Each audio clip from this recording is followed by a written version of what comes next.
but we can't use that term in Ohio for obvious reasons. That means charter schools here. But here's the ideal, as described in a book called Community Schools in Action. The school's open most of the time. It's governed by a partnership between the school system and the community agency.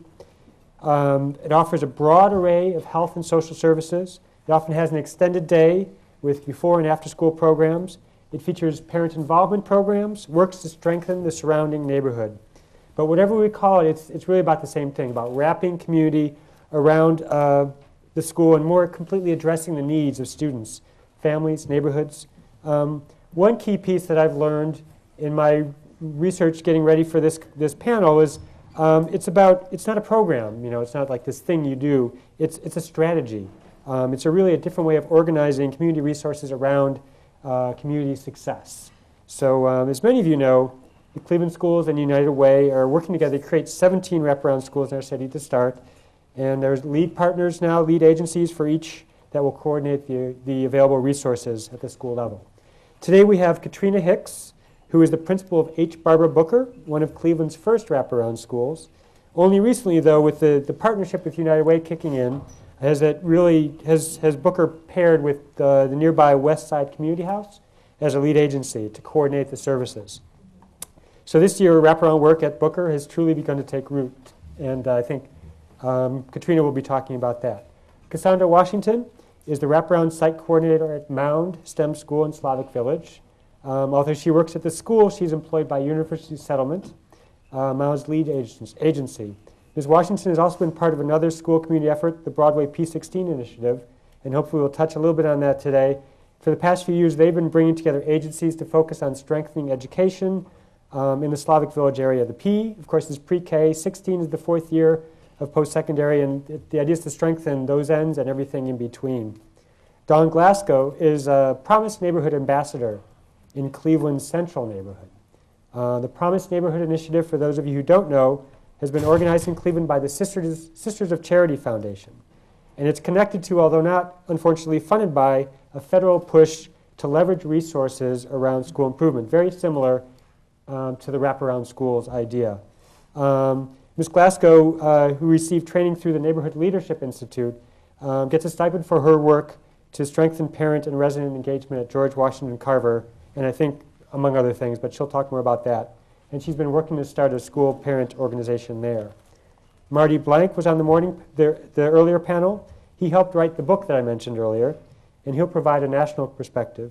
He's from the Coalition for Community Schools, a national group that brings together leaders and organizations in education in all these areas: family support, youth development, early childhood, community development, government, philanthropy. And it's all about those groups working together to advocate for schools as centers of community and to organize the school and community resources for student success, for families, and to build healthier communities.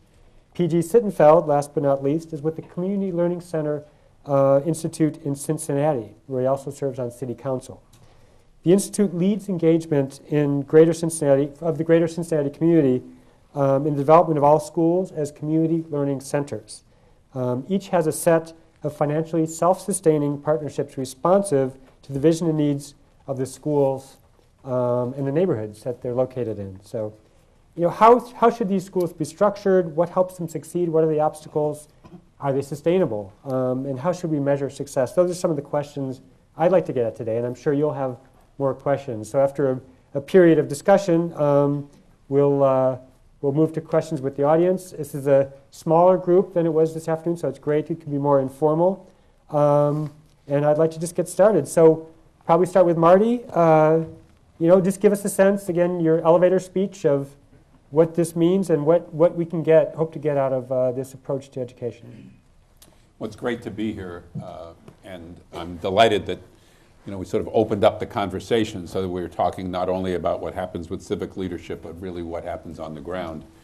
Because when I think about this work, the job of civic leadership is to create the conditions that make your work in neighborhoods and in schools easier to do and more effective. Right?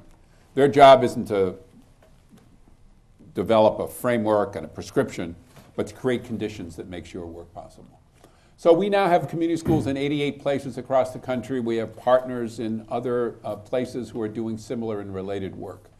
And what we have found in our work in terms of what needs to happen at the school site are the following things. And some of that is represented right here on the panel. Okay. First, we need a responsive and supportive principal who recognizes and understands that the school's relationship to the community and the engagement of community resources is vital to getting his or her job done. All right? Second, we need somebody whose job it is to mobilize all those resources, because this person can't do all the work that's associated with the job of a principal, the budgets, the human resources, the teacher evaluations and everything else, and do all of that, okay? So you need somebody who's going to leverage the resources of the community. And you know, and our research showed the leverage was at least 1 to 3. Secretary Duncan talked about 1 to 6. And the principal in Holyoke, Massachusetts said, oh no, it's 1 to 20. For every dollar I spend on my resource coordinator, I get $20 back. So that's like $1 million worth of resources that he's getting, because the community is rich in resources. And the third thing we need, which Don represents, is real strong neighborhood and parent and family engagement in this work, so that those voices are heard. The fourth thing we need is deep partnership, and that's why I like the framework here in Cleveland with United Neighborhood Settlement and West End and other organizations that are lead partners, because those organizations often are more rooted in their neighborhoods and in the community, and they bring different expertise than educators bring. Educators know education, but some of these grassroots groups, they know families better, they know community better, they do youth development, and part of what we're trying to do is make these complementary. And then the final point that came up this morning as well that I would emphasize is that all of those partners, right, and the school agree on the results they want and are driving toward those results in a consistent way. Not a long list of results necessarily. We heard this morning about the ABCs, you know, attendance and behavior and competency, learning competencies. But they're all gathered around those results because they know those results are pivotal to the long-term success of children.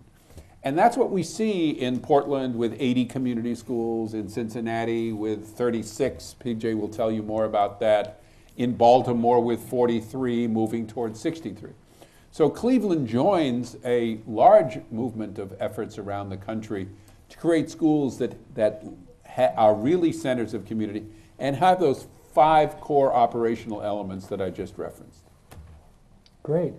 PG is here because of his experience in Cincinnati, where they've really come a long way with this kind of work. So I'd like to get a quick sense from you about what does success look like, especially at the neighborhood level in Cincinnati. Yeah, thank you. It's again great to be here. My first time ever at the City Club was 4 hours ago, so I'm still in the honeymoon period being in this building. Before I answer the question, I did just want to do 2 quick pieces of housekeeping. First of all, can you just raise your hand if you were here at the lunch session? Oh, wow. Okay, all right. Wow. This is good to know. I can't use use the same jokes. And, well, this is what you understand, that this is a man who's elected to office. Marty, you got to know who you're talking to. Right? I'll repeat some of the things. I want to tell them a little bit differently than I did earlier. And this is sort of what I think of the arc of the Cincinnati story. And I think the end result is, if not the destination of success, it's certainly the pathway to success. If you went back to 2000, basically everything about the Cincinnati Public School District was not in good shape. Enrollment in free fall decline, a graduation rate hovering around 50%, the physical status of the buildings in terrible condition. And we use this hook, and this is actually one thing I don't totally know what the initial hook for Cleveland was. I mean, what was the sort of spark plug? Maybe above and beyond, we need to do something. So the taxpayers in Cincinnati, to their credit, in exchange for the promise that these schools will be more than just schools, passed a local bond levy. So we now, a little over a decade later, have just finished $1 billion physical overhaul of our school district, where every school in the district has either been rebuilt or thoroughly renovated. And the one thing, I mean, that was important because it gave us a reason to get people excited to say, you're going to have a shiny new facility with basketball courts, meeting spaces, computer clusters, and this is the big promise, it belongs to you. So what do you want it to be? I talked in the earlier session about the community engagement that we did, and that's when I first came back after graduate school. When I started in this work, there was a school, Quebec Heights, in East Price Hill. We take our neighborhoods very seriously in Cincinnati, so you go from East to West Price Hill, that means something. I'm sure it's the same here too. But we sat there, in terms of the level of engagement, we sat there with the architect, designing the building with the community based on the use they wanted to have. So they were thinking, well, it'd be great if we could do a lot of green stuff and if the elementary schoolers could sort of have access to the garden. So what if we put that around back where it's not disturbing traffic that's coming around the loop? And I think that process made them feel like, how often does someone invite you to help design a $20 million building, right? People knew it was for real. The second piece, in terms of generating partnership capacity, Marty said this, but I'll repeat for the rest of the session. If you told me the resources aren't in Cleveland, I wouldn't believe you. The resources are there. It's how can you alert them that they can do what they do, but inside the context of a school. So you can have health resources inside a school facility. It might be that the billing model is third-party billing to the federal government.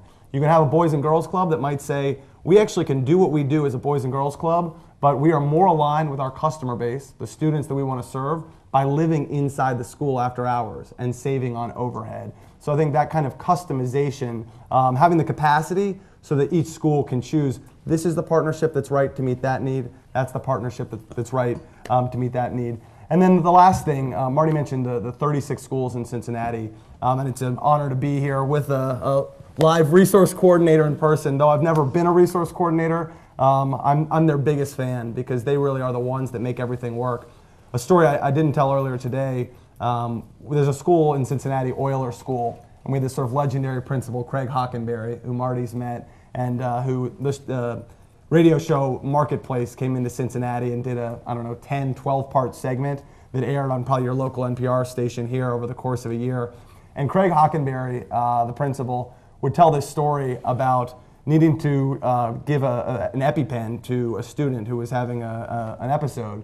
And he went to do it, and it was holding it the wrong way, so it goes up through his thumb. Oh. And I know I'm not trying to be grim, but what he would tell you is, I'm not a school-based nurse, right? Thank God they exist, but I'm a principal. I'm supposed to be the instructional leader for the school. So the resource coordinator, and I mean the capacity inside Cincinnati schools, there are hundreds of people that aren't teachers or students going in and out of these schools every single day. There are dozens of partnerships. There are partnerships that live inside the school. It helps the principal. I think I would argue that it helps the principal be a better principal, but that's not their job. So we like to say that the principal is the CEO and the resource coordinator is the COO. They're the sort of chief operations officer to make sure that it all goes well. And then, in terms of what does success look like, it looks to us like a district that's climbed from, on the old report card, academic emergency to a rating of effective that's had our academic performance index skyrocket, that has the Coalition for Community Schools 2,000-person national conference coming to maybe the first non-coastal location to say, here's a place where we think it's been done right, Cincinnati, Ohio. So I'll reiterate the invitation. I guess most of you heard at lunch that come see for yourself in case you don't believe me. Pete, the one other thing I have to say, because Cincinnatians are proud of Cincinnati, not just because of community schoolwork. I want to acknowledge Greg Harris, who's sitting over there, who also served very ably and well in the Cincinnati City Council. So it's nice to have, at least nothing else, a fellow Bengals fan in the audience.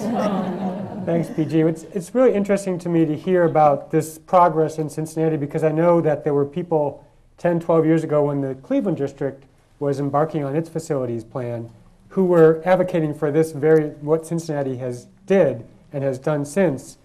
It's also good to know that at least now, finally, that there's openness to it. There's an effort, a coordinated effort. A lot of people, Kurt Carrickle is doing the Broadway P16 work, and with other folks. There is this work happening that is very encouraging. And Katrina, you have that experience sort of on the shorter term where you started out as a wraparound school without a lot of resources, but since the United Way partnership has really kicked in, you now have a lead agency partner with Westside Community House. I'd like you to talk about how that's really moving the work ahead and kickstarting what you can do there? Well, first of all, I actually went to Cincinnati to visit Cincinnati schools 4 years ago, my first year at H. Barbara Booker. And I came away just excited about what the potential was for my school. And I have waited for 4 years because we were a wraparound school in name, and we didn't have the funds to hire a point person. And a point person is just so needed. There's no way I can do the things that my point person has done to this point, and she's only been with me since January. But I just left with so much hope for my students after visiting those schools in Cincinnati. I saw a medical center inside of a school, and I saw tutors there with just tons and tons of binders, and on those binders they were labeled for each child that was tutored. So, you know, it was just so much organization put into that community school. And the point that I remembered the most was the principal saying, "It has taken us 5 years to get to this point. This is no overnight thing. It has taken us 5 years, and without that point person, most of this, if not all of this, wouldn't be possible because of the organization involved in it." So I'm just so excited. I am just so excited for what is ahead for my kids, what is ahead for their families, and what is ahead for our community. I just cannot wait. My point person started in January already. She's gotten in tutors for my 3rd grade students who are so behind. 5 of our 45 children passed the reading OAA with a 392 score, so we're looking at the rest of those kids actually being retained in 3rd grade for next year. Within a week of her being there, she was able to organize some tutors to come in and tutor my kids at lunchtime. And those kids will knock you down going into the lunchroom to get their lunches so they can get up to the tutors. They are just so excited, you know, because someone else is there for them. I couldn't have done that without my point person. I've tried. There just isn't enough time in the day with all the other things that I have to do. Already we're talking about what we're going to bring into the school for next year. So we've lost some time for this year, and we're not going to say, "Oh, woe is me, we lost all of this time." Let's get started. Let's start talking about what's going to happen for next year. So we're moving ahead, and I'm just so excited and so happy for my kids and their families and the community just to know what's coming ahead for everyone. Great. Okay. So, and we happen to have one of those point people on our panel, Cassandra, and I'd like to hear about what your day's like. I mean, just to get into the details of, so you are the site coordinator at Mound. What's your day? What do you do every day? Well, hello everyone.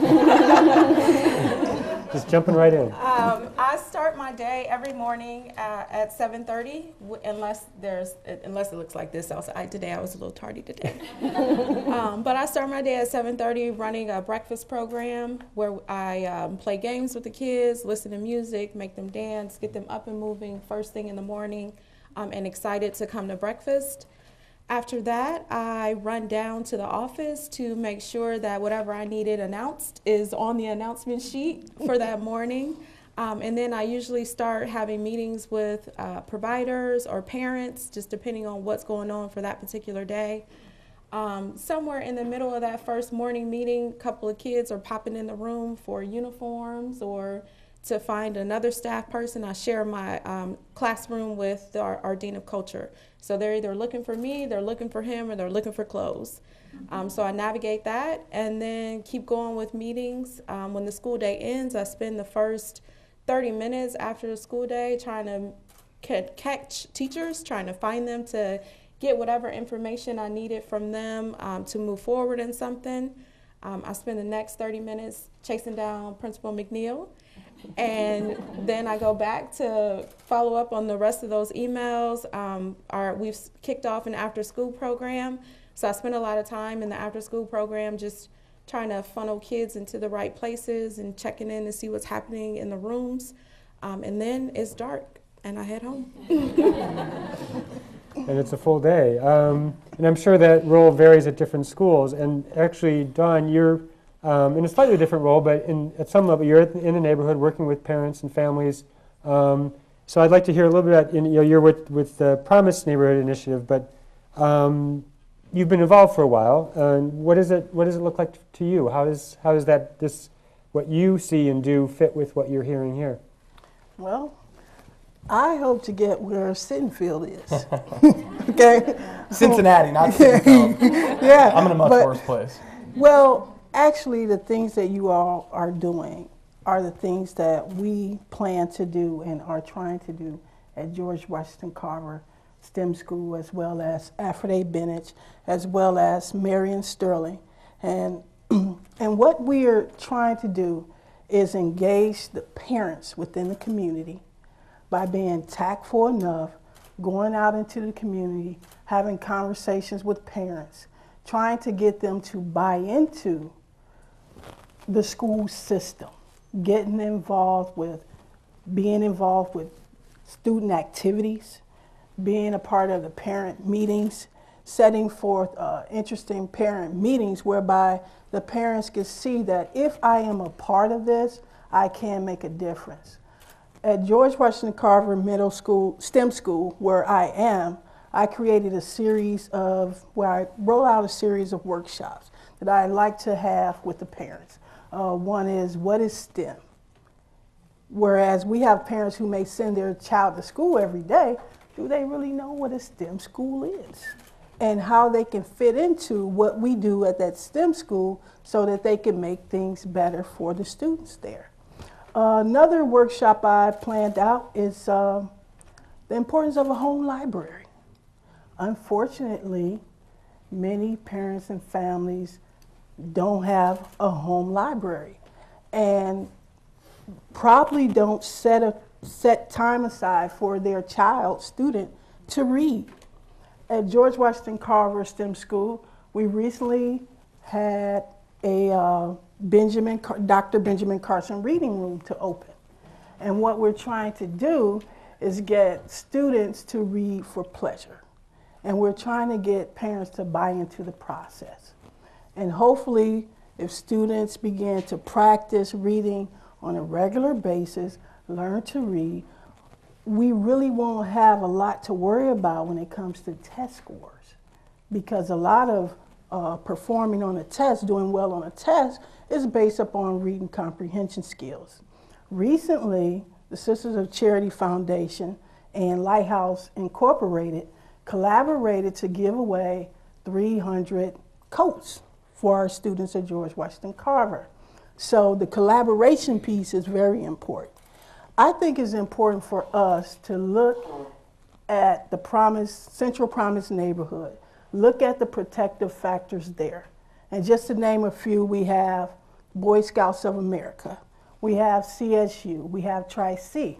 We need to look and see what these entities, as well as other entities in the community, can provide. CSU is hosting a math corps. CSU said, hey, I want your students in our math camp. So we have to take advantage of those opportunities there. We have to look at Tri-C. What can Tri-C provide for us? Maybe Tri-C can provide tutors. So we'll collaborate with Tri-C to get tutors to come in. We have Applewood centers in the neighborhood. Applewood works with behavioral health. Can we get Applewood to come in and provide some focus groups around behavior? So there's a lot of work to be done. I must say that it's a very exciting position. Parent engagement is kind of a challenge, but I believe with time we will get there. Great. So one thing I want to point out is that's important with both Cassandra and Dawn. I mean, Dawn, you're a lifetime resident of Central, if I'm not Lifetime mistaken. resident of Central. So that deep engagement in the community, and Cassandra, while she doesn't live in Slavic Village, has been working there for 10 to 12 years or so, and so really knows the community, has been working with people for a long time. And I think that's probably a key piece of it. Marty, you're hearing this, you're getting a better sense of what's happening in Cleveland. Can you talk a little bit about what are some of the challenges? I mean, it sounds very promising, a lot of really good work going on, but where have you seen nationally that we could learn from, like things that we should look out for, or ways to overcome some of the difficulties we might face? So I think that the key thing that we've got to do is find ways for people to have a focus to what they're working on. You know, it's not that Cleveland schools haven't had nonprofits in the school, right? But it's that there has not been sufficient focus of that work on results that matter for the children and that matter for the agencies. And so this business of whether it's the ABCs or chronic absence, we need to really be sure that what people are doing is creating positive results for kids. And if we're just sort of there in the building and we're meeting a lot, talking about activity, but not being honest about the results we're getting or honest about what's working and what's not, then we're not going to be able to get to the results we want.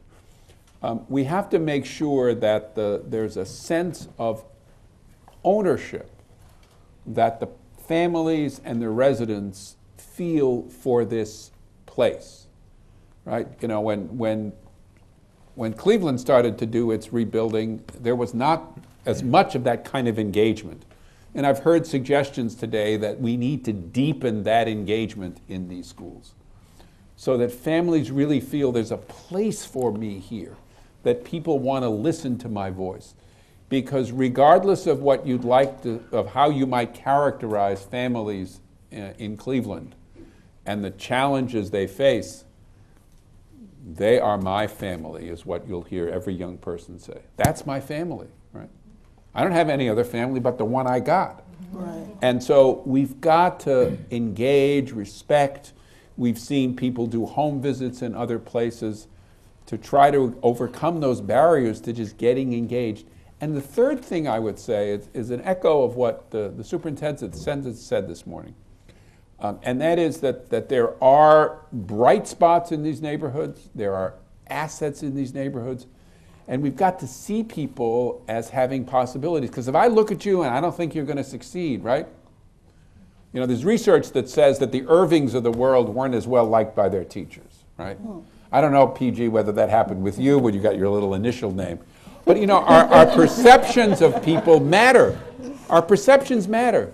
So our attitudes toward people and to the possibilities of what can happen in their lives are really crucial to changing the way we work together. So those are a couple of thoughts in that regard, Pete.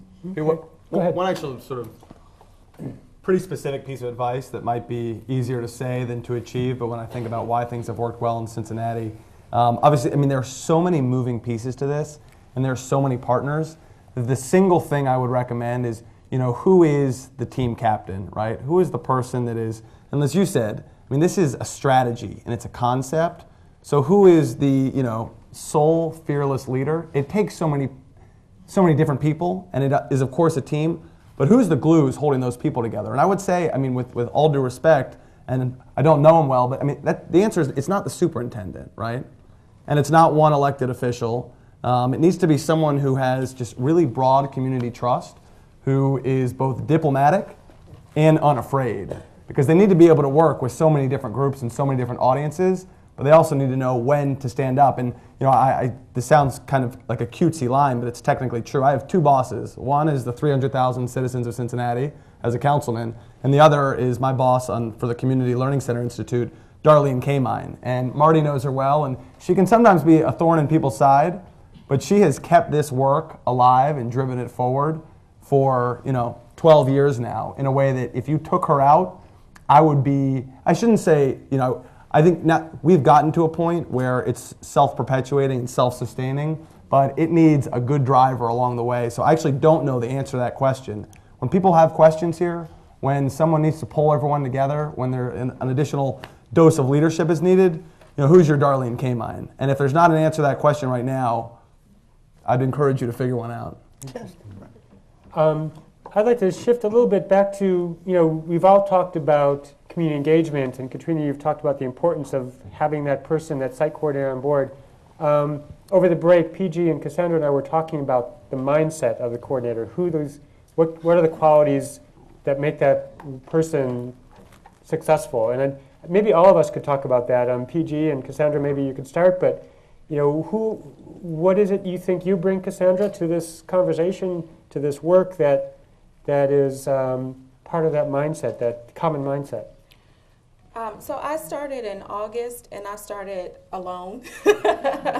My fellow site coordinators came on board a little bit later into the year, and so it's been a welcomed experience for me to have this team of support to go to. We communicate with each other pretty regularly just about programs and activities and sharing and exchanging information. And in those conversations, we've also learned a lot about our professional backgrounds, our personal lives, and we're all the same people. We just look different.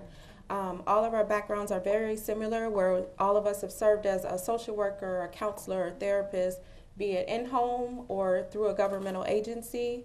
All of us are connected and committed to the students that we're serving in our schools. But there are some personality traits that are also very similar, and that we're all researching whatever it is until the nth degree, so that by the time it gets to the school, it's been processed, it's been vetted, it's been screened to the ultimate. And so we're all the same, we just look different. I'd like to add to that. My site coordinator is here. Ms. Sleva, if you could raise your hand. And I'm kind of glad that she didn't come in at the beginning of the school year, that she came in January after we had started the school year. It's funny, we were talking the other day, and her office is in the hot spot. Her office is in the spot where the most critical staff members are. The most negative people are. And I'm being honest because that's what it is. But she's fresh and she's new, and she's giving them the respect that they are due, even though they are being negative and they just don't have a whole lot of good things to say. So I think a site coordinator has to be flexible. That person has to be open-minded. That person has to be a person who is willing to listen to whatever is said, but also have something to add. You can't be because let's be honest, if you're a site coordinator in Cleveland, you're in a building that's struggling. So you can't be a person who's gonna say, I'm gonna sit with these people and then they're gonna tell me everything that's wrong and I'm gonna go into a shell and hide.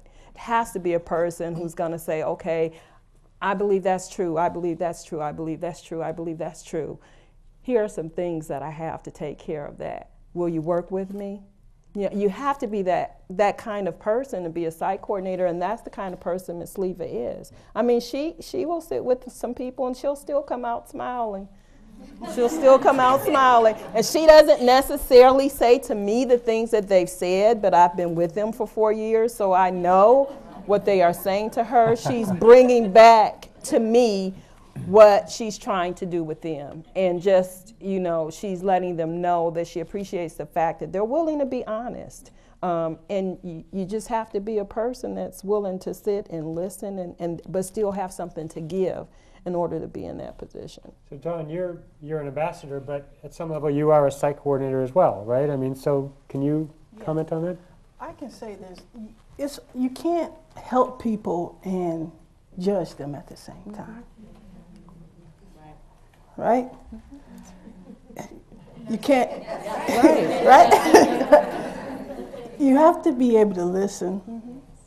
And even though you may have not experienced it, and some things you say, oh my God, and how come you didn't address this? You think these things, but you have to move past that. Because I learned this. A counselor told me this one time. She said, sometimes we could ask people to give something that they just don't know how. And you say, Well, how did you have a kid and you don't know how to be a parent? Well, who really does know everything about being a parent? I'll say amen to that. So, and another thing, you can't be afraid. You can't be afraid. And you have to keep planning, keep writing, keep thinking, keep connecting, keep holding conversations, keep believing, and keep taking a risk. That's how I spend my day. I think the emphasis here on action and small wins is really important, because over time, shifting the perspective of the people that you were describing is crucial to changing the whole climate and the culture in the school and people's perceptions of children. So, Miss Lieber? Sleva. What's your first name? Maria, that works much better. You know what Maria is in a position to try to do is to find that action, right? Is to look at all those challenges and to find something that is going to present a win that will begin to change people's perspectives and get them on board looking for solutions. And I would really emphasize looking for things that you can grow, that are sort of already working. Where do we have something that's happening that's positive? Or what response can we give to faculty's needs or other staff's needs that will get them on board and begin to create a shift in the culture and build the trust that PG has referenced several times. You know, more than anything else, in a school, in a neighborhood, in a city, and I would tell you in the whole bloody country, right? We are short on trust. And rebuilding that is really shifting the culture in the school. All right, so I would love to keep asking questions, but I've been given the high sign that we should go to the audience, which I want to give you the opportunity to. So today at City Club Cleveland, we are listening to a special program about the Voices from the Field, frontline workers who are implementing Cleveland's Wraparound Schools initiative. We're going to get right back to traditional City Club question and answer period. We encourage you to formulate your questions for our speakers now, and remind you that your questions should be brief and to the point. We welcome guests at tables hosted by Sisters of Charity Foundation. Thank you for your support. Today's program is part of the Education Innovation Series that's sponsored in part by a generous grant from the Nordson Foundation Corporation, with support from the Cleveland Transformation Alliance, the Center for Educational Leadership, and Policy Matters Ohio. We thank you all for your support. One announcement: Friday, April 4th, the City Club is pleased to welcome David Kerp, who's a professor at the University of California and author of the book Improbable Scholars. For more information about our upcoming forums, to make a reservation, or to order a CD or DVD of today's program, please revert to our website, cityclub.org. Now, I'd like to return to speakers for the Q&A period. We welcome questions from everyone, including guests. Holding the microphone today is Program Director Carrie Miller. So let's go. Hi, my name is Maren Rogers. I work at the Literacy Cooperative Campaign for Grade Level Reading. And I work with Cassandra at Mound and also at Benish in Central Neighborhood. And PG, I heard you in the earlier session talk about trust a lot, and I'm happy to hear it come up again this afternoon. And I think that that's extremely important and very powerful. And I'm wondering particularly if the coordinators, Cassandra and Dawn, could speak on this, but I'd be interested from everyone's perspective. How can you get the trust of the parent? And I'm thinking about that because the population that I focus on is K to 3. And so addressing attendance is not so much that students focusing on that student, but really the parents, because that child is depending on their parent to bring them to school. And that's just one example, but I really feel that trust is the core of what needs to be addressed in order to even get past anything else. So, thanks. Well, each time that I'm with a parent, I don't know if it's just aura or demeanor or persona. I think they can feel when you're not judging them. I always try to make them feel good. So whether it's just saying thank you for showing up or how are you, just being sincere helps out a lot, and keeping your word and conveying to them that you almost need them in order to help their child. And sometimes it seems that some parents feel like we can do it all. But I think we found out that we need them. We need them. And so I think that I try to convey a sense that I need you, your child needs you, I care about you, without saying those words. But I think just being sincere helps out a lot with me. For me, I try to be responsive. So if a parent, even if it's one parent, says that they have a need or there's something that they request specifically for their student, I try to bring that service in for all the students. If a parent says they want to have a meeting about a particular topic or have a discussion around something, then we convene around that topic of discussion that's important for them. I found that what has been most helpful is responding to their needs, but first listening to figure out what it is that they want. And Dawn's right in that our parents don't, and they're no different than everybody else. We don't always know what we need. So sometimes it takes that person to listen to what that person is communicating to try and interpret what it is, and then having a follow-up conversation with them to say, did that help you? How do you feel about this? Do you feel better prepared to go and take on whatever the task is or to complete whatever it is that needs to be done?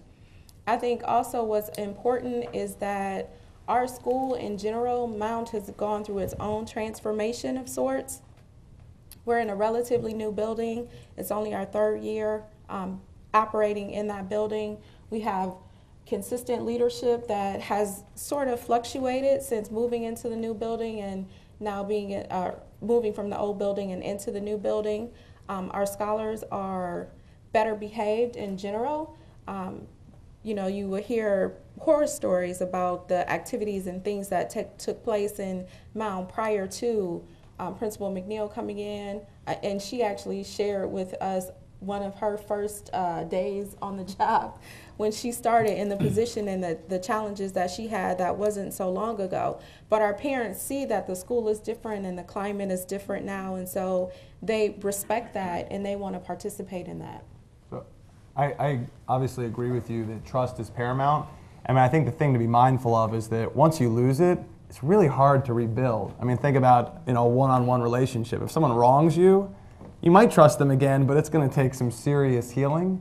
And obviously, so many of the parents of these students, they probably had a not positive school experience of their own, and that trust was eroded over time. And I mentioned that I started this work doing community organizing, and I would look around the room in an evening session and think, all right, we've got some teachers, we've got some community folks, there's some faith leaders, there's some business folks, there's one parent, two parents.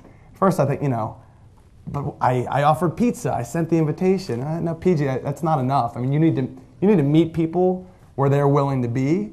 So that's one thing. And then also you need to sort of meet their self-interest, right? So one thing I do think about is with all of our, an incredibly robust network of health services inside the school, if you're a parent and your child, and let's say you have 4 kids inside the school and your child falls sick, and then they go down the hall, they go into the school-based health center, they're back in the classroom learning, that's a lot preferable than coming and taking all 4 kids out of the school and then you're trying to manage them in the home situation. So I think, there is a huge opportunity to provide services that really speak to that sort of self-interest in a healthy way. But I would also agree with you. Looking back on my own experience, it might have been a failing of mine, but that was by far the hardest community to engage. I just had two quick thoughts. One, you know, while we think lots of these opportunities and support should happen in school, that doesn't mean everything. Right. So when it comes to engaging families, it may be that there's a place where they already gather that you want to go to. Could be a church, might be a housing project. It might be that they're engaged with a community organization, but not with the school. So reaching out, going outside the space of the school will help you to build trust, and connecting with people who may have more trust now than you do, right? Who are trusted because they've provided some support. The second thing I would say is we've seen a real revitalization of home visiting around the country. Now, if teachers aren't, if broadly you would say there's not a good connection perception-wise between your teachers and your families, you don't want to just send people out on their own. They wouldn't go, they'd balk, you'd have all that conflict. But what we found is you can mediate that, right? Somebody can prepare teachers to go. Somebody can actually go with them. And there's research that shows when teachers go, they begin to realize that despite all their perceptions about dysfunction, which is too great in many cases, parents still have the same hopes and dreams and aspirations for their children as I did for my two now grown daughters. And so those are ways of beginning to shift the ground, and parents will be very responsive in many cases to this. Now, I'm not saying none of this stuff is simple, but those are two things to keep in mind. And I just wanted to comment on trust. I build trust through listening to my parents. I think so many times when parents come in the building, we know everything, so we are there to tell them everything, and they never get a chance to speak at all because we're telling them everything. So I listen to my parents a lot, and that goes very far with them. I listen to my kids a lot, and that goes very, very far with them. If they think that they are not important, then you're not going to build that trust with them. And it takes time, you know, to build the trust. I always try to end every conversation with thank you for coming. You know, I appreciate what you have said, even if we are still disagreeing at the end of the conversation.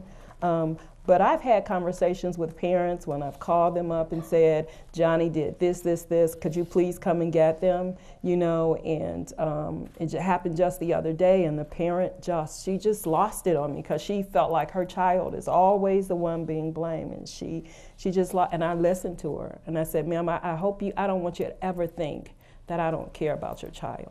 Because when your kid walks in my school, I feel like he belongs to me because that's what the state of Ohio says. I'm the parent in authority. I tell my kids, my students that all the time. I'm your mother when you come here, honey, okay? I don't mind you calling your mom, but I have to know before you call your mom because I need to know what to tell your mother. But I let my kids know that I care about them. I let my parents know that I care about them, and I listen to them. I just listen to them. And then I feed back to them what they've given to me to let them know that I've heard what you've said. But it takes so much time to do that. But you then build those relationships where you'll have parents standing up for you. No, Ms. Hicks didn't say that. Ms. Hicks isn't like that. This is what happened, you know, because they've built that relationship with you and they trust you.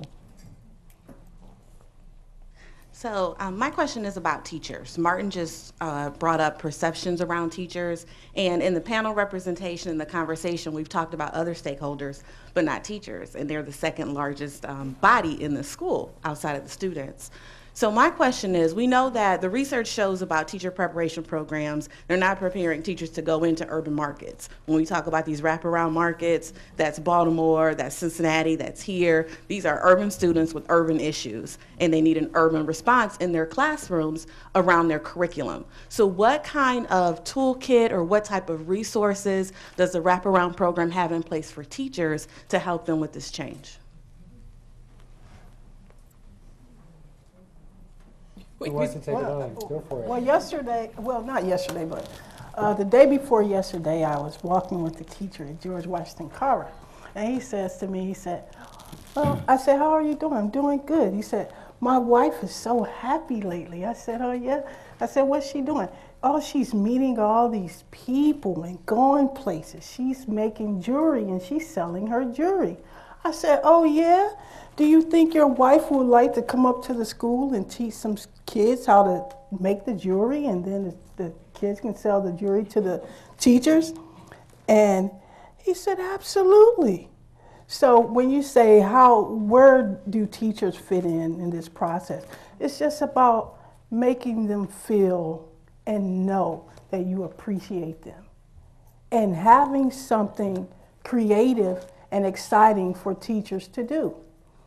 And he was just so excited about it. Yes, absolutely. And I said, and then the proceeds, she can get a percentage, and then we'll use the other percentage to buy more material to keep the program going. So with doing that, we'll create little entrepreneurs. We'll give his wife an opportunity to do something, to work with kids, and he'll get a chance to go, that's my wife over there. That's my wife over there. So a former teacher of mine from East Tech High School, she sent me a text message about 3 weeks ago.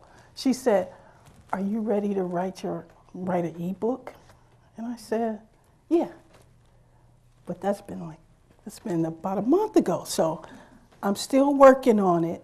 But I think it's important for us to allow teachers to utilize their gifts, to come into the school, into the process, and allow them to utilize their talents that they traditionally don't bring into the classroom. Maybe some teachers are excellent bakers, or have some other gift of dancing or something. Allow that teacher to work with students after school and do whatever craft it is that they know how to do. And I think that's another way to gain trust. And I think that's another way to reduce behavior problems between teachers and students as well. Let me just add, because I'm not sure that toolkit is the response I would give. Teachers get a lot of stuff coming at them. Yeah. So, I think what's critical is that we be able to build that trust. We respond to particular needs that teachers express initially, and be able to show that we've achieved some small wins, that respond to those kinds of needs and those kinds of concerns. And I would be more interested in telling stories about how that happens, and getting those stories shared among networks of people than I would focusing on a toolkit. What happened in Cincinnati was that and I think you've done a better job now with the teachers union here, is that they be part of this solution, that the leadership of frankly, it's the union leadership that has really been crucial to the way the AFT has become a great advocate for this challenge. Now, that doesn't mean we still don't have barriers with teachers, but I think we have to be able to tell stories about the effectiveness and the success so people can see and begin to hear from their peers how this work is making a change in their lives and in their daily work. But I sort of reiterate something I said earlier, but again, this whole model, as I look at it, is meant to allow teachers to teach, to inspire students, to transmit knowledge, to do what they actually signed up for, so that they're not playing nurse and therapist and 5 other roles, that they can focus on that core thing. And again, I can't speak as a teacher or for teachers, but to Marty's point, I can paraphrase Randy Weingarten, the national head of the American Federation of Teachers. So I think she says, I wouldn't go back and teach in a school that wasn't a community learning center, because I want to be able to do what I signed up for, not so many other roles. Katrina, I'd love to hear. Oh, I'm sorry. Go ahead, Cassandra. If I could add, though, specifically to address professional development for CMSD staff, the district has a department called Closing the Achievement Gap, and Closing the Achievement Gap works with diversity issues and helps teachers get resources and tools to exercise in the classroom in urban areas. Katrina, I'd love to hear what's working for you as you're rolling this out at Booker. I'm thinking about the lady's question, Because what I got from it was, and you can correct me if I'm wrong, but how do you teach teachers who are primarily coming from suburban areas to work with children who are in urban areas and are not accustomed to the lifestyle of the children of the teachers who live in suburban areas? Is that kind of what you're saying? I think that's part of it. Okay. But really just a shift in the way that American education has been. This is a revolutionary change that we're talking about, implemented in an evolutionary manner. And from the conversation, there hasn't been a lot of talk around how do we prepare teachers, because they've been through this teacher training program, and what they've been trained for is not this wraparound concept. So how do we prepare them for success in addition to all of the other socio-political issues that come with being in an urban area? I think with the wraparound model, if we bring in the resources to wrap the services around the children, that the teachers aren't dealing with as much. So I'm going to agree with what PG said. The teachers aren't dealing with the issue of I'm not feeling well if I have met somebody, a medical staff at my school, because right now I don't. You know, that doesn't have to be the teacher's issue. So with the model, you kind of take some of those things away. On the other hand, I think you do need professional development for teachers on how to work with urban students. I had a teacher who was speaking with a parent, and the parent was really offended by the things that the teacher was saying to her. But the teacher wasn't trying to be offensive. He really was not. That was just his style.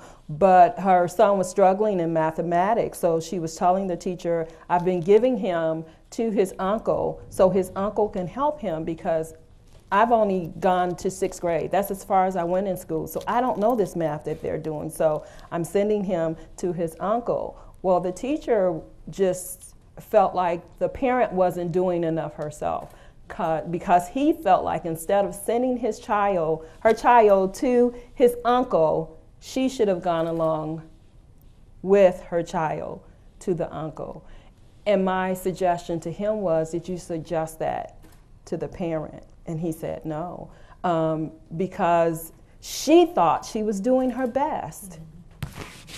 But he is thinking as an educator, no, I don't want somebody else to teach my child. I want to learn with my child if necessary, but she didn't see it that way. So, you know, we have to kind of help them think about the fact that our parents aren't living the same life that you're living, and they need that extra encouragement. They need that extra assistance, which is what Wraparound is all about, because it was really not something that he had thought of. He hadn't thought of, tell the parent, sit with your child.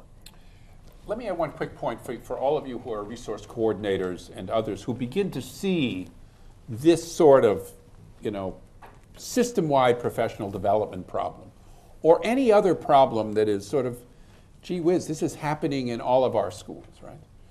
So I would suggest to you that you all have a responsibility to collect that set of experiences and say to leadership in the school district, say to leadership in the United Way, say to the person who's sort of in the middle of trying to manage this whole development of community wraparound schools, this is a problem that needs to be addressed at the community or systems level. And the school district has to have a conversation with Cleveland State or any other of the higher education institutions that prepare most of the teachers who come to work in the Cleveland public schools. And we need to make sure they know more about what it means to educate urban children. Now, I don't mean to give you that job, but you know, you will consistently be identifying those kinds of things. And somehow we need to create a vehicle for those things to come up to policymakers, whether it's we can't get good data regularly on chronic absence. Maybe you now do, but maybe that's an example. Or our teachers aren't as responsive. We need for them to get more and better professional development, not only by the district, but before they even get here.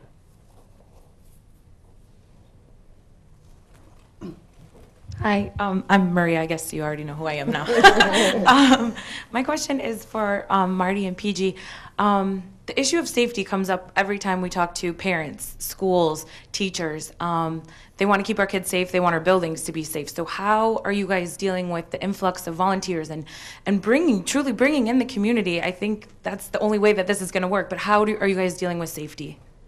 Well, first of all, just say your name is Maria Sleva, right? Yes. All right, I'm going to remember your name. It's a memorable one. You know, I mean, some of it's just sort of, you know, mechanical, right? So, I mean, there's a school resource officer who's in it. There's a paid Cincinnati police officer whose beat will be sometimes between a couple of schools or one school. And then, you know, there's a sign-in process and you're getting your tag. So some of it's that, but I mean, that's the main thing, frankly, but I also, you know, everyone's vetted, because you're right, it is reliant on the partners, and if there were, you know, I think if you started to sort of say, in the spirit of you know, a perception of more safety, we're going to keep the community out, it's going the wrong direction. So, I mean, you know, obviously cops and you know, mags isn't very creative answer, but the important thing I would say is don't make sure that doesn't, nothing becomes a barrier from letting the community be in the school, because if that happens, it's unraveled. So I would say too that you know, in my experience, we no longer hear questions like, well, are they vetted, i.e., have you done criminal background checks on people? Now, I'm guessing, I could be wrong, that resource coordinators working for nonprofits have been vetted consistent with a set of policies. Now, you know, that might be something that I don't really like, right? I don't love that idea, but you know, we do live in a tough world, and so, and in many cases, volunteers also are expected. I don't know how this works in this particular place. So we've done almost as much as we can to try to ensure its safety from that perspective. But the other dimensions of safety become much softer, which is about, you know, more engagement of residents and more ownership of the school, efforts to figure out how to make sure that there are walking buses or other ways for kids to get to school and back from school safely, working with community organizations, working with churches to, you know, to make all of that happen. And having, you know, effective responses when incidents do occur. Lots of community schools are doing restorative justice work to help young people respond. If something happens, they do something that's wrong. You know, we don't want to see them expelled. We don't want to see them suspended. We want to improve their behavior. Restorative justice is a very important component of what we can do to try to create a stronger culture and a safer place. And you know, if it looks like what I think it should look like too, you're right that there are people constantly coming in and out of the building that aren't official school personnel, but those people, even if the volume is high, they should be regulars, right? So it might be your tutors, but it's the same tutor coming in every week, or the same, you know, I mean, we have you know, sometimes there's a doctor at the school-based health centers, you know, 1 or 2 days a week, so it's the same person. So they should be familiar faces. Good afternoon. Thank you to the panelists for this conversation. It's been great. My name is Tellian J. Thomas with the Sisters of Charity Foundation. So I have a quick question. You know, one of the great things about the wraparound school model is that it really does create this nexus where community and school can come together, and so you really can tie in resources and opportunity to needs related to the student population. So I am admittedly the health lady, right? And so oftentimes health does not consistently get translated into our schools at the level that I think our students need to be overall successful, right, in terms of health and well-being. So I was wondering, from those who have already been living the model and for those who are beginning to walk in this new space, what does the aspirations or the needs around health look like? What are you hoping that this model will help you to do in a different way that you haven't been able to do previously as it relates to the health and well-being of your students? Our school has a school-based clinic inside of it. So we have a Metro Health clinic that serves our students 1 day a week, all day on Wednesday. We've also expanded that opportunity to all of the neighborhood schools in the Broadway Slavic Village area. We are fortunate that the clinic exists in our building. So if students are sick, they come down to the school nurse. We also are fortunate that we have a school-based nurse all day, every day of the week. They come to the nurse, they meet with her. If she feels that they're sick enough to go to the clinic, they're triaged in. As far as we've done a consent form to get parent support and participation. If a parent can't make it for the actual appointment, we'll call them on the phone so that they can be present by phone to know what's happening and to answer any questions or get any information. Metro in general has been one of our premier partners in the school, and that they are responsive to the needs of whatever it is I call and say or give them ideas about, they answer. So now we're also focusing on fitness and nutrition, and Metro Health is leading a program after school to work out our students, and also working to start training parents around what is important or how to make healthy alternative meal choices. So no more going to the grocery store to pick ramen noodles out, but to find that same fast and easy meal to make that's a lot more healthier for you. So for us, it's been a great addition to our building, and they kind of have that in their package. I want all of what she just said because I have nothing. We have a nurse that visits us maybe once a month, so I want everything she just said. And the reason that we have a nurse is because we have students that have health issues that require a full-time nurse in the building. I still want everything she It just sounds like, as I understand it, Metro Health is looking to establish 22 school-based clinics, if I'm not mistaken. So there is a process here with a really strong partner that knows how to do this work. Well, not to make Principal Hicks really jealous, but I mean, you could go to, I mentioned Euler School earlier. You go to Euler in a given day and meet a doctor, a nurse practitioner, a nurse, a psychiatrist, a therapist, and a dentist. I'm jealous. All inside the school. And where can And you? an optometrist. And an optometrist. Where can you? I mean, you can't meet that many needs under one roof anywhere. And this is in the most impoverished neighborhood in the city. And just one thing in terms of you said, well, how do I do that? How do I make it work? There have been, there's a big health foundation called Interact for Health in Cincinnati, and one of the things they've done is, provided the capital dollars to build out the space or for an implementation grant. And then so often, if you can get it in motion, the federal government can keep it self-sustaining from there. So it's been huge. And I'm delighted to hear that Metro Health Yes. is thinking about this. But when people across the country think Cleveland now, what's the word they associate with Cleveland? Clinic. The most smartest, most effective, most efficient. All right. So, and I don't know anything about Cleveland. I don't mean to rag on the Cleveland Clinic. But what's the Cleveland Clinic doing to make sure that children who have asthma are treated and asthma is prevented so they can get to school? All right? What are they doing to make sure that kids don't have bad tooth decay? Maybe they don't do dental services, but you know what I mean? So this city has major health institutions. They should be as accountable for good health for children as the public school system is for its academic success.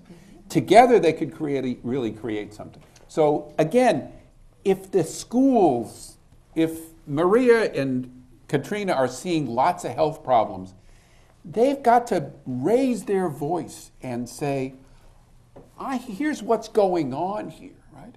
We know from our experience that our children aren't coming. There's a bunch of health issues here.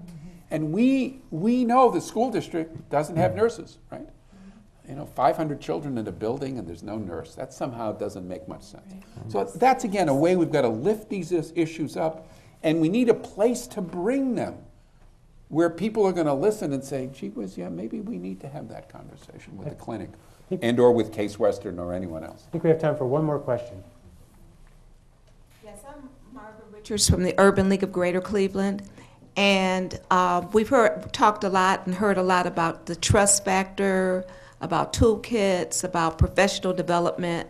And it's just really good to see the whole lead agency concept come to fruition and implementation in our buildings.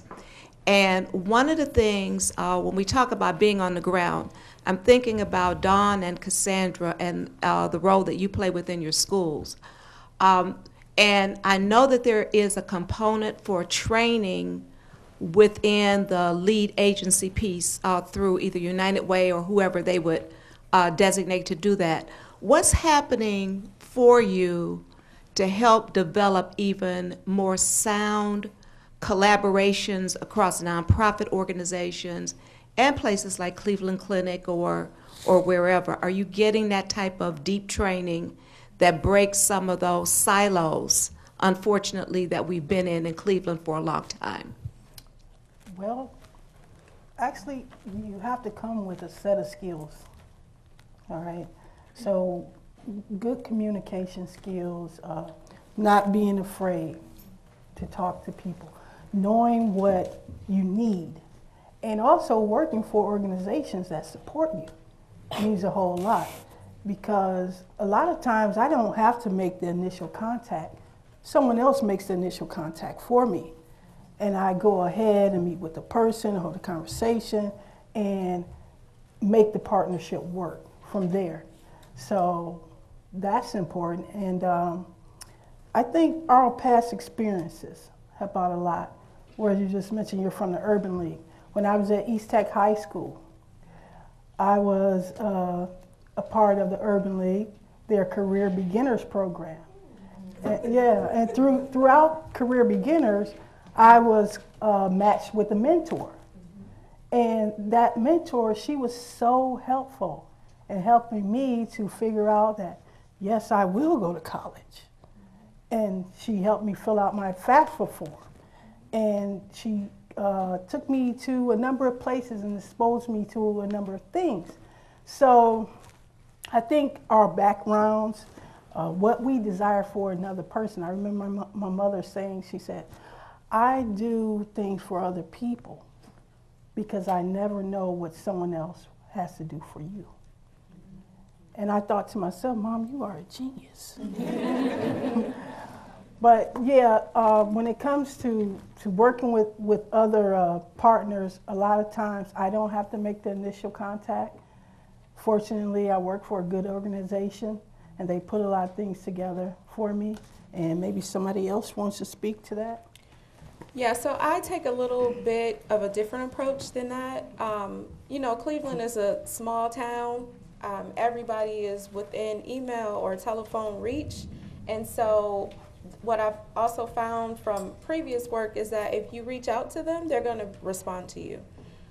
So what I typically do is I find the practitioner in the organization, the person who's actually administering the training or administering the program, and I meet with them and I build a relationship with them, and then I call the bigwigs like Kurt Carrico or Derek Fulton to meet with their bosses and get the buy-in on their part. So if I swoon the person that I need, that I know that's going to be in the room with me delivering the services, and then we all rally together, that has worked for us. And I believe the Children's Aid Society's National Center for Community Schools is working here in Cleveland. Jane Quinn just told me she did a couple of days of training with the resource coordinators, and I trust that there will be more of those kinds of opportunities and you'll create your own networks, but I think that's crucial. I want you to know the National Urban League has been one of our partners. We'd like a deeper relationship with the Urban League. But I think that, and we're actually seeing some universities, Towson State and one other who I can't remember now, developing credentialing programs that focus particularly on this new role and this new professional responsibility. So it's a very important question. Great. Thank you all so much. We're going to wrap up. Today at the City Club, we've been listening to a special program about the Community Schools Initiative here in Cleveland, hearing from our frontline workers. I want to thank everybody very much. Thank you all for coming, especially those of you who came twice. And this meeting is now adjourned.